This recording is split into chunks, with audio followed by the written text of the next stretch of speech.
Hey guys, well, Rob from the Off Grid Tiny House. We're going to be doing a tincture video here. So we got my little strainers above a little stainless bowl. Um, and then I'm going to put I have this muslin bag, they're called. So that's going to get most of the, you know, particles out of the tincture. And this jar here is we're starting with the ginger, organic ginger, and it's been sitting in the glass jar with apple cider vinegar for 6 weeks. Um, a few days past 6 weeks actually, and I had to run and get the jar lid off because it was on there pretty good. So that's why nothing's happening right now. Here we go. We're back.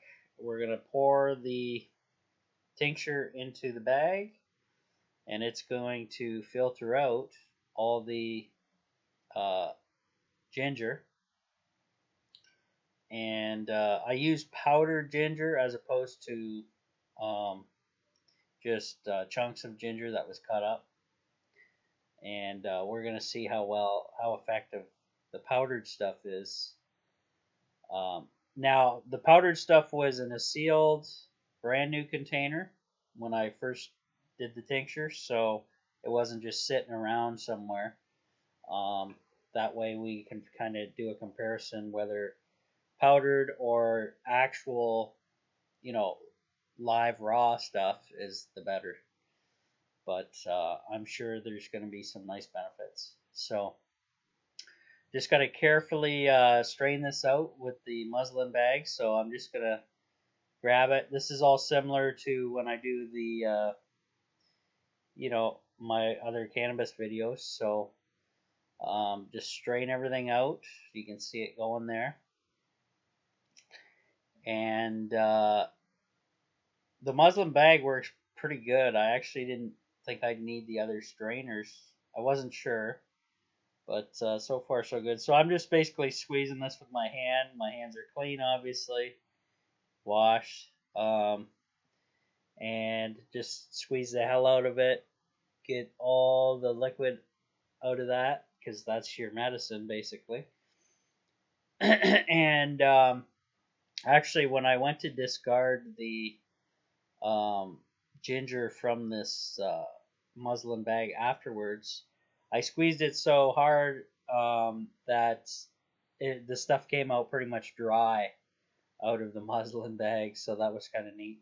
So I just discarded it into the garbage. I don't see a benefit of actually keeping it around and using it, but because the apple cider vinegar would have stripped all the medicinal values from it, I assume, because that's how it's going to work. So there we go. So now I'm going to transfer it into a glass measuring cup with a spout. And having the spout's really important for controlling the flow of the liquid as you're going from one container to the next. So we're going to be off to the races here shortly.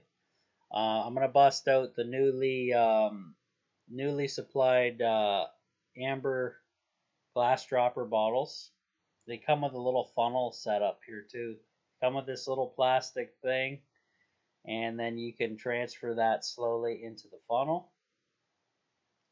Or later on, what I ended up doing was, in some of my other tincture videos, I ended up just carefully pouring the uh, the glass measuring cup into the funnels directly, but I put the glass bottles over uh, in that empty pan there just to, stop the spillage from going all over the carpet.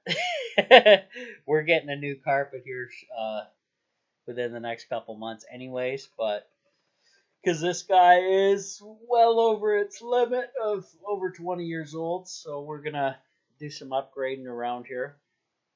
And but for now, for video purposes, just to show you guys, this is how we're doing it. Now, I got a little greedy here, and I overfilled this container. Um, And you guys got to remember when you put the eyedropper, the top on, obviously the level of liquid is going to go up.